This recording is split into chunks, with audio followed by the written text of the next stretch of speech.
Hi hello welcome to my channel. రచయిత ఉషా గారు. నాన్న, ఇవి అమ్మకి కట్టాల్సిన హాస్పిటల్ బిల్స్. మీరు కొంచెం సహాయం చేస్తే నేను మళ్ళీ మీకు తిరిగి ఇస్తాను. వాళ్ళ నాన్న వరుణ్. చూడమ్మ హారిక, నాకు సహాయం చేయాలన్నా కూడా ప్రస్తుతం నా పరిస్థితి నన్ను సహకరించట్లేదమ్మా. అప్పుడే అక్కడికి వచ్చిన వాళ్ళ పిన్ని సుగుణ. సిగ్గుండాలి కొంచెమైనా అడగడానికి. మీ నాన్న అమ్మకి హెల్ప్ చేస్తా అన్నా నేను చెయ్యనివ్వను. తన హాస్పిటల్ బిల్స్ కట్టడానికే మా ఆస్తి మొత్తం పోయింది. సుగుణ, నువ్వు కొద్దిసేపు ఏం మాట్లాడకు. నేను తనని మాట్లాడించి పంపిస్తాను. సైలెంట్గా ఉండు. నువ్వు తనకి డబ్బులు సాయం చేస్తే నేను ఊరుకోను.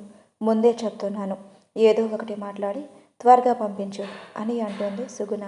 హే, మా దురదృష్టపు వంతురాలైన అక్క చాలా రోజులకి వచ్చింది మా ఇంటికి. ఏంటి సమాచారం? ఏంటి ఆ పేపర్స్? ఓ, అడుక్కోవడానికి వచ్చావా? మీ అమ్మ హాస్పిటల్ డబ్బుల కోసము. హారిక ఓపిక నశించి ఇంటికి వెళ్ళడానికి లేచింది.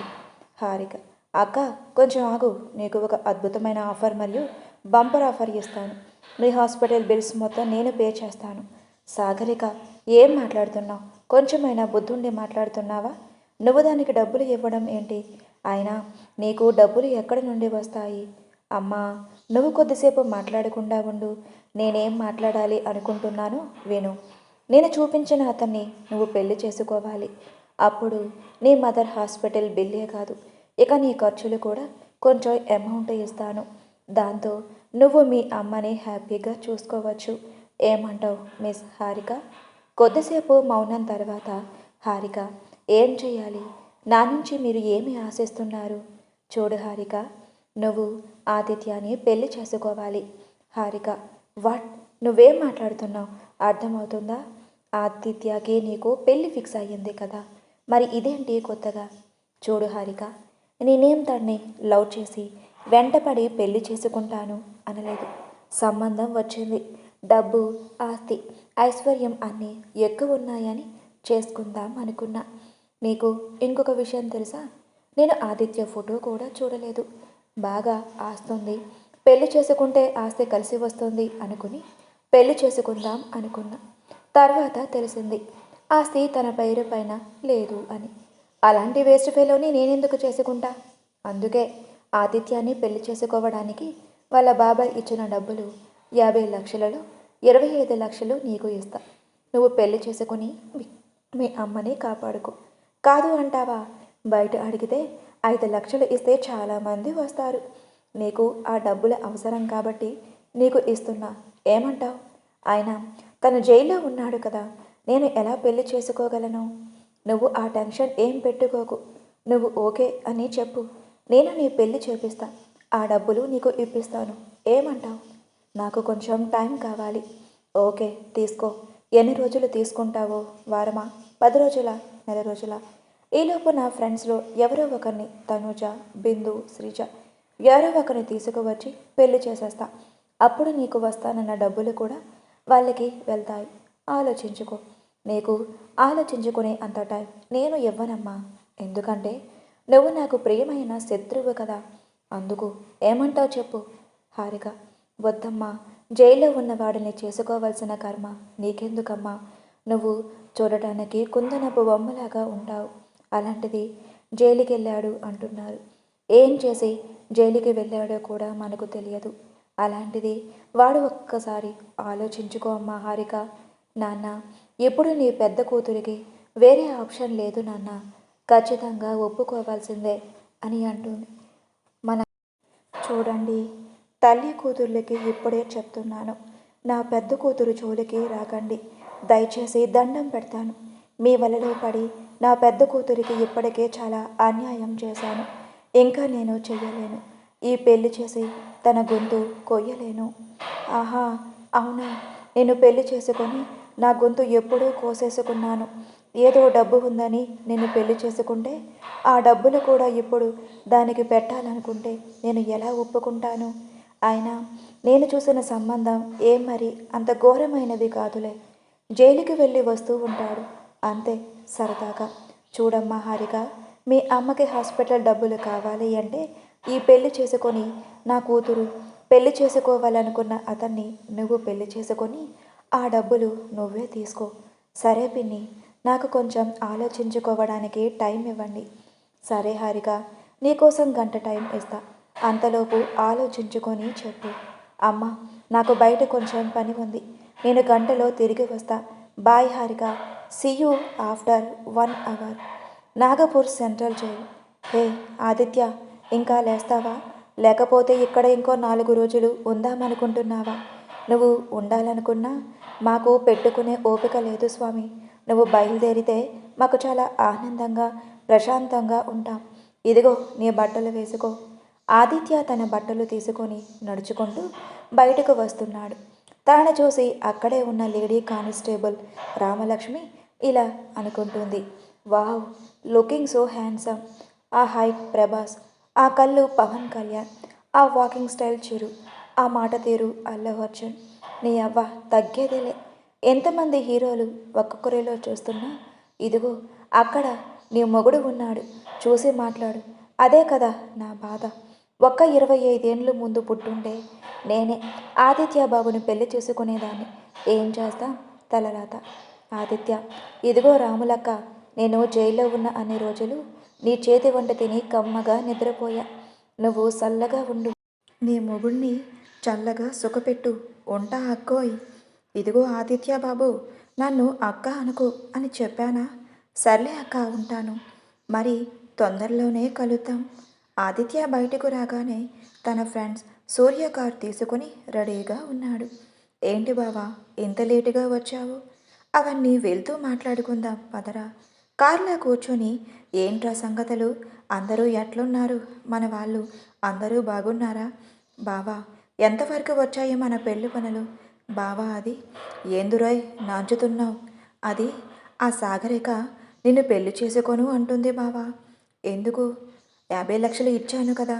అంటే అది ఆస్తిని నీ పైన లేదు కదా, అది వస్తుందో రాదో అని తన డౌట్. మరి ఇప్పుడు ఎలారా? నువ్వు ఏం ఫిగర్ కాకు మామ. తన ప్లేస్లో వాళ్ళ అక్కని పంపిస్తుందంట. అక్క? ఆ అక్కన మనకు తెలియకుండా ఎవరున్నారా దానికి? సొంత అక్క కాదులే మామ, వాళ్ళ నాన్న పెద్ద కూతురంట. అవునా? తనకి అన్ని విషయాలు చెప్తారా? ఆ సాగరిక ఏదో ఒకటి చెప్తుంటుంది. సరే, ఇప్పుడు ఎక్కడికి మనం? ఏముంది మామ, పోయి మన రూమ్లో సిట్టింగ్ వేద్దాం. సరే పద. వెయ్యక చాలా రోజులు అయ్యింది. 2 రోజుల తర్వాత, నాన్న, నేను ఇంతవరకు ఆదిత్యతో ఒక్కసారి కూడా మాట్లాడలేదు. కనీసం తనని చూడటం కూడా లేదు. తన పేరు తప్ప నాకు తన గురించి ఇంకా ఏమీ తెలియదు. చూడు పిన్ని, నేను అమ్మ హాస్పిటల్ బిల్ కట్టడానికే పెళ్లి చేసుకుంటున్నాను. అందుకని నేను తన గురించి ఏమీ తెలుసుకోలేదు. తెలుసుకొని ఏం చేస్తావంట? ఎలాగో కొన్ని రోజులు విడిపోయేదే కదా, తనతో కాపురం చేస్తావా ఏంటి? డబ్బుల కోసమే కదా. ఎలాంటి వాడైతే ఎందుకులే. చూసావా అక్క, డబ్బుల కోసం పెళ్లి చేసుకుంటుందంట. ఇలాంటి వాళ్ళు కూడా ఉన్నారు ఈ కాలంలో. అదే మరి ఏం చేద్దాం, కలికాలం అంటారు. అవునక్క, పెళ్ళి 10 గంటలకే అన్నారు. 11 అవుతున్నా పెళ్ళి కొడుకు రాలేదు. ఈ పెళ్ళి జరుగుతుందా? నాకు అదే డౌట్గా ఉంది.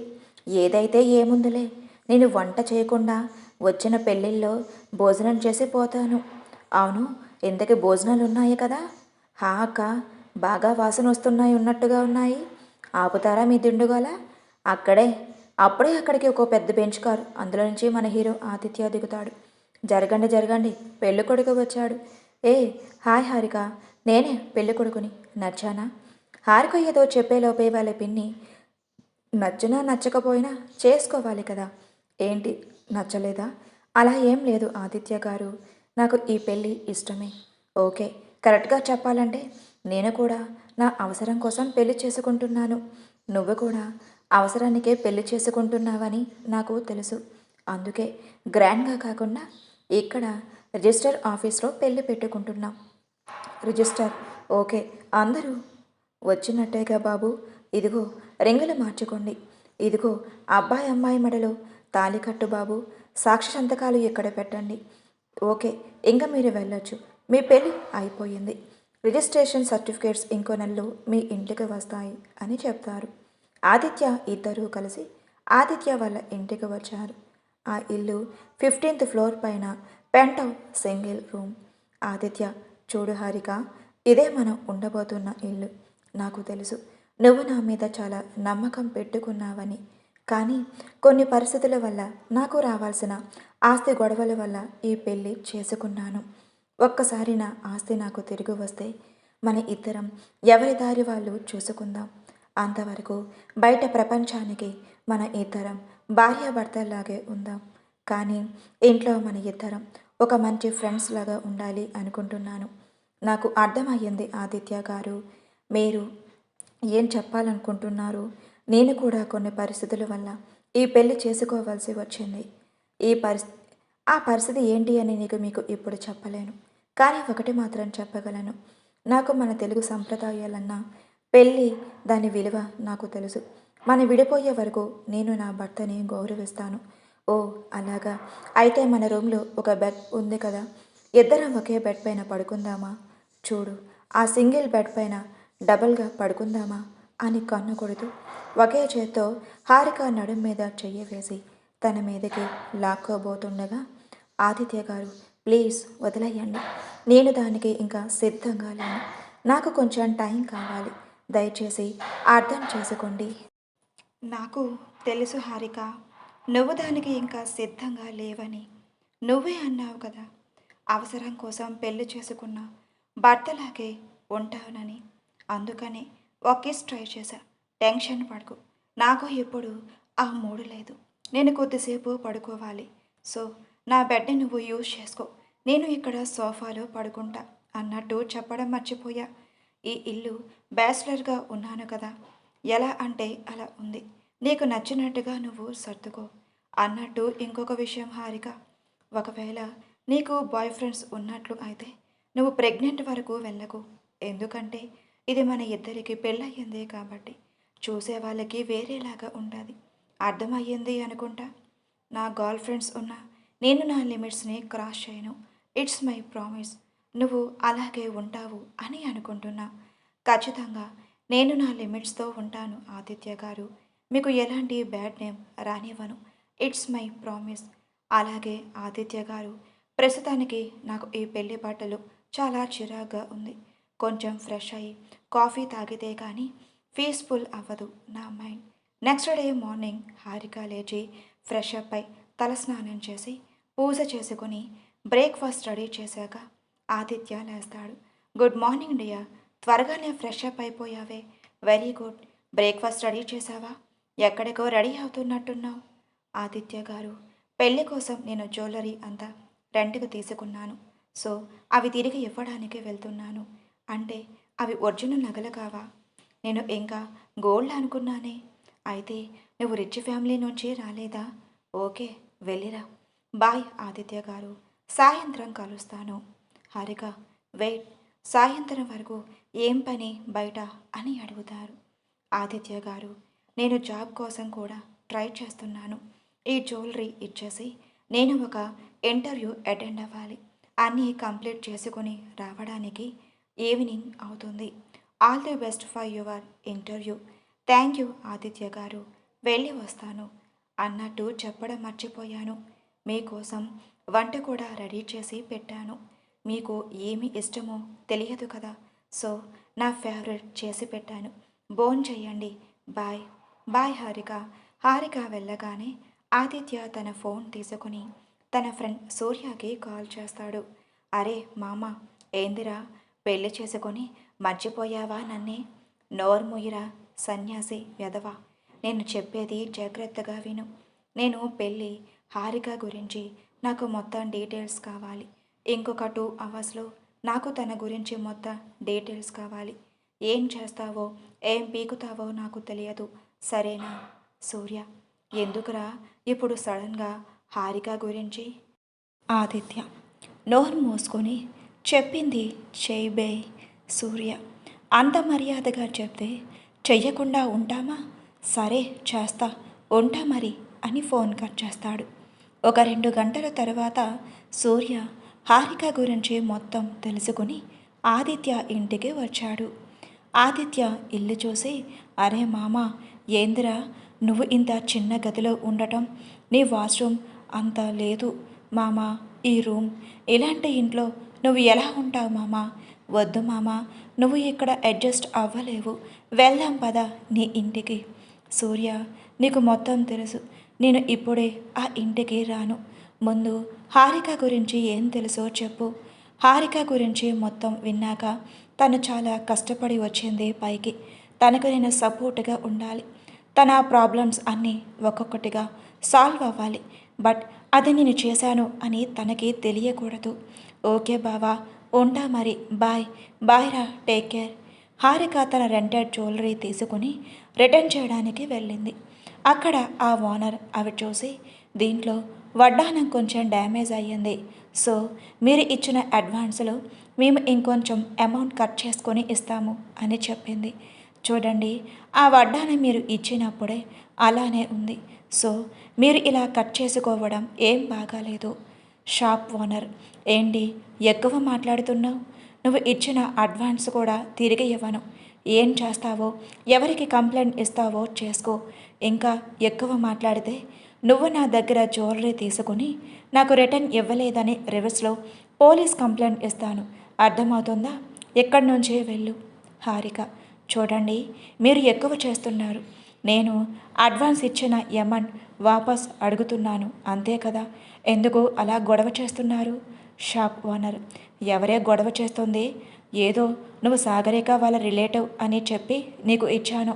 అయినా నీలాంటి లో క్లాస్ మనసులకి అది ఇవ్వడమే ఎక్కువ.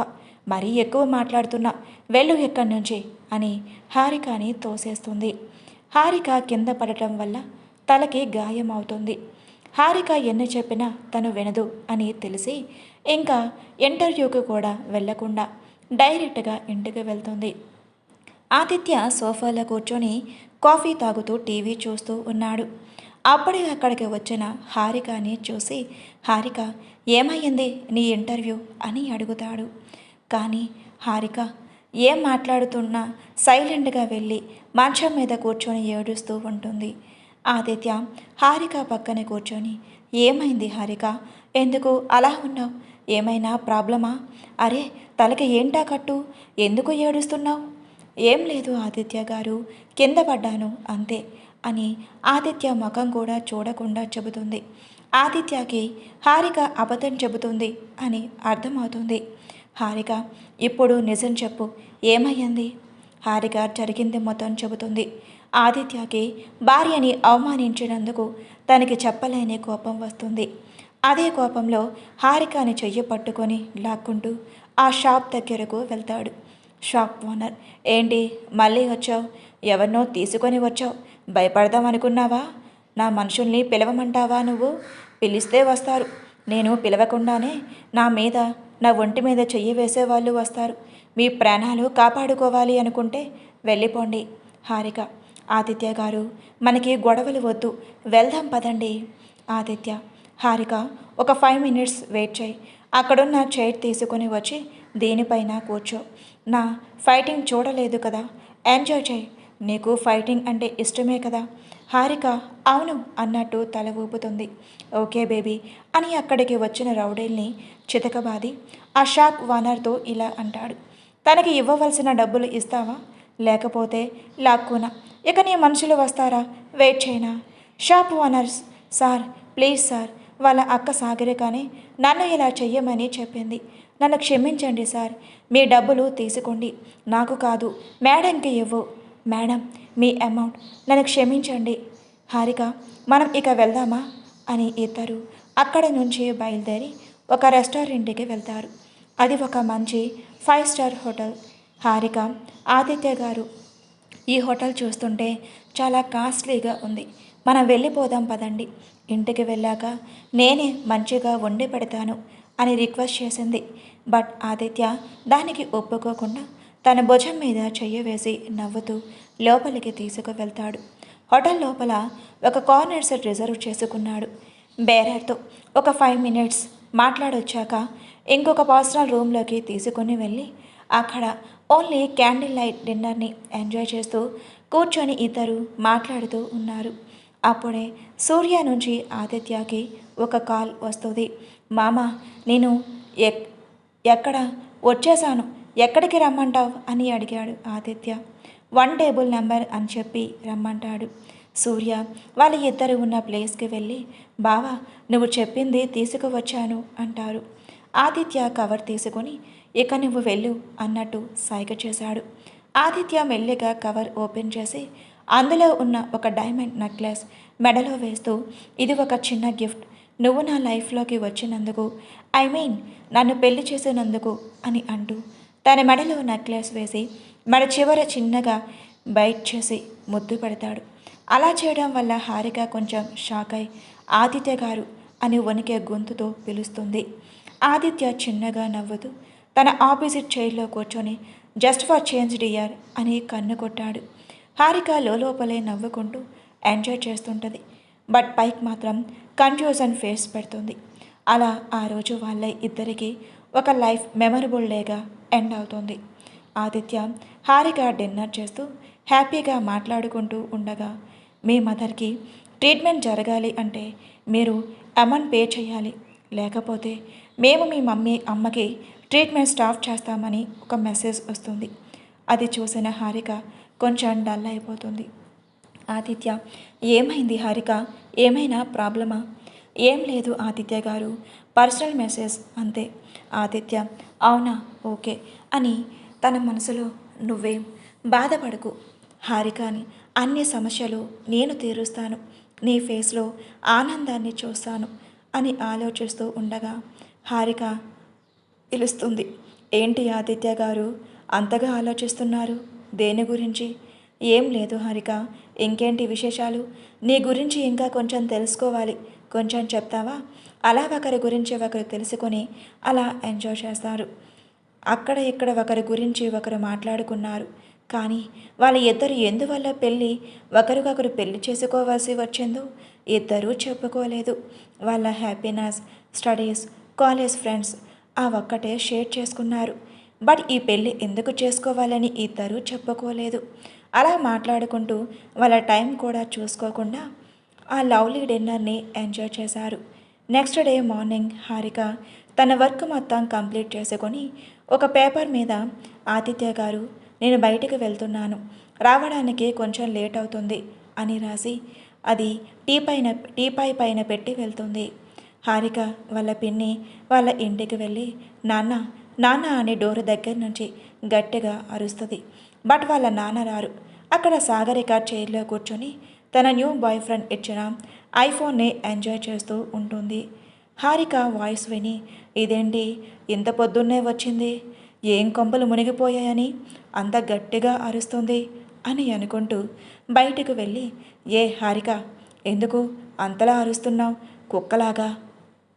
హారిక చూడు సాగరిక, నేను ఇక్కడికి మీ ముగ్గురితో మాట్లాడటానికి వచ్చాను, నాన్నని పిన్నిని పిలువు, నేను మాట్లాడి వెళ్ళిపోతాను అని అంటుంది. సాగరిక నేనమన్నా నీ సర్వెన్నా పిలవడానికి, వెళ్ళి నువ్వే పిలుచుకో. హారిక సాగరికాని కొంచెం పక్కకి వెళ్ళి లోపలికి వెళ్ళి నాన్న పిన్ని అని గట్టిగా అరుస్తుంది. అప్పుడే అక్కడికి వస్తున్న వాళ్ళ పిన్ని ఏంటే ఇంత పొద్దున్నే ఇలా అరుస్తున్నావు, నీకేమైనా పిచ్చి పట్టిందా?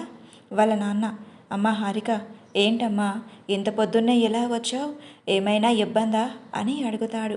హారిక అవునన్నా ఇబ్బందే వచ్చింది, ఈ పెళ్లి చేసుకుంటే నాకు ఇస్తానన్న డబ్బులు ఇవ్వలేదు, ఇంకా అందుకోసమే వచ్చాను. హాస్పిటల్ నుంచి అమ్మ ట్రీట్మెంట్ ఆపేస్తామని నాకు ఫోన్ వచ్చింది. మీరు ఇస్తానన్న డబ్బులు నాకు ఇస్తే నేను హాస్పిటల్కి వెళ్ళి ఆ డబ్బులు కట్టి అమ్మ ట్రీట్మెంట్ కంటిన్యూ చేపిస్తాను. ఇంతలో వాళ్ళ పిన్ని చూడు హారిక, మేము డబ్బులు ఇస్తామన్నాము కానీ పెళ్లి చేసుకున్న వెంటనే ఇస్తాను అని మేము చెప్పలేదు. మా దగ్గర ఎప్పుడు ఉంటే అప్పుడు ఇస్తాం, అంతవరకు మా ఇంటి మీదకి వచ్చి గొడవ చేస్తే మర్యాదగా ఉండదు చెప్తున్నాను. ఏంటి పిన్ని మర్యాదగా ఉండదా? ఎప్పుడంటే అప్పుడే ఇస్తారా? ఆ మాట ముందే ఎందుకు చెప్పలేదు? పెళ్లి చేసుకున్నాక ఇస్తాను అన్నారు కదా, ఇప్పుడు పెళ్లి చేసుకున్నాను కదా, ఇవ్వాలి కదా. మీరు మాట తప్పడం మంచిది కాదు పిన్ని. అక్కడ మా అమ్మ ప్రాణం చాలా సీరియస్గా ఉంది, అర్థం చేసుకోండి అని ఏడుస్తూ అక్కడే కూర్చుండిపోతుంది. హారిక వాళ్ళ నాన్న ఇలా చూడుసుకున తను ఎలాంటి పరిస్థితుల్లో పెళ్లి చేసుకుందో నీకు కూడా తెలుసు. అలాంటి దానికి నువ్వు మోసం చేయడం మంచిది కాదు. తన డబ్బులు ఇస్తానన్నావు, ఇచ్చేసాయి. ఇంకా తనని బాధ పెట్టకు, ఇబ్బంది పెట్టకు, నీకు దండం పెడతాను అని ఏడుస్తూ అలాగే సోఫాలో కూర్చుంటాడు తన తండ్రి. హారిక వాళ్ళ నాన్న దగ్గరికి వెళ్ళి, నాన్న ఏడవద్దు, పిన్ని నువ్వు ఇలా చేయడం బాగాలేదు. నీకు చేతులెత్తి దండం పెడుతున్నాను. ఆ డబ్బులు నాకు ఇవ్వు, నేను మా అమ్మని బ్రతికించుకుంటాను. నాకంటూ ఉన్నది ఈ లోకంలో మా అమ్మ ఒకర్తే అని ఏడుస్తూ వాళ్ళ పిన్ని కాళ్ళు పట్టుకొని అడుగుతుంది. కానీ వాళ్ళ పిన్ని అవి ఏమీ పట్టించుకోకుండా, చూడు హారిక, నా దగ్గర ఎప్పుడూ డబ్బులు లేవు. నా దగ్గర ఉన్నప్పుడు నేను ఖచ్చితంగా నీకు ఇస్తాను. అంతవరకు నా దగ్గరకు రావద్దు. పొద్దున్నే నా మైండ్ మొత్తం డిస్టర్బ్ చేసేశావు అని అంటూ సోఫాలో తల పెట్టుకొని కూర్చుంటుంది. హారిక అలాగే ఏడుస్తూ ఒక సైడ్ సోఫాలో కూర్చుంటుంది. కానీ సాగరికకి ఇవేమీ పట్టవు అంటూ, ఏ హారిక, నా కొత్త బాయ్ ఫ్రెండ్ నాకు ఐఫోన్ కొనిచ్చాడు చూడు, దీంట్లో ఫ్యూచర్స్ అని చాలా బాగున్నాయి, ఒకసారి చూస్తావా అని అంటూ నవ్వుతూ అడుగుతుంది. హారికకి కోపం వచ్చి, నేను నీకోసం పెళ్లి చేసుకుంటే నువ్వు నన్ను ఇలా ఎగతాళి చేస్తావా? నీకు కొంచెమైనా బుద్ధి ఉందా అసలు? నువ్వు మనిషివేనా? ఒకరి బాధ నీకు ఆనందంగా ఎలా అవుతుంది? ఏంటే నువ్వు మాట్లాడేది? ఇక్కడ టాపిక్ ఏంటి? నువ్వు మాట్లాడేదేంటి? ఇక్కడ ఒక మనిషి ప్రాణాల గురించి మాట్లాడుతూ ఉంటే నీకు ఎంజాయ్ కావాల్సి వచ్చిందా? ఆ ఫోన్ ఇప్పుడు నాకు చూపేయడం అవసరమా అని అరుస్తుంది హారిక. సుగుణకి చాలా కోపం వచ్చి, ఏంటే బజారుదానా, నువ్వు డబ్బుల కోసం ఒకరు పెళ్లి చేసుకునేదానివి, అలాంటిది నా కూతురు ఒక ఫోన్ చూపిస్తే నీకు కోపం వస్తుందా? నా కూతుర్నే అన్ని మాటలు అంటావా అని ఆ చెంపకి ఒకటి లాగిపెట్టి కొడుతుంది. హారిక కోపంతో పాటు బాధ కూడా వస్తుంది. కానీ అవి ఏమీ చూపించకుండా తను అక్కడి నుంచి వెళ్ళిపోతుంది. ఇక్కడ వీళ్ళ ముగ్గురికి తెలియని విషయం ఏమిటి అంటే, వీళ్ళ ముగ్గురికి తెలియకుండా ఒకరు చూస్తూ అవి అన్నీ వీడియో తీస్తూ ఒకరికి పంపిస్తున్నారు. ఈ స్టోరీ ఇంకా ఉంది. స్టార్టింగ్ మీకు ఈ ట్రయల్ కోసమే అప్లోడ్ చేశాను. మీకు స్టోరీ నచ్చింది అంటే కామెంట్ రూపంలో తెలియచేయండి. వెంటనే లాంగ్ స్టోరీ అప్లోడ్ చేస్తాను. Thank you for watching. మీ సపోర్ట్ని అందిస్తారు అని మనస్ఫూర్తిగా కోరుకుంటున్నాను.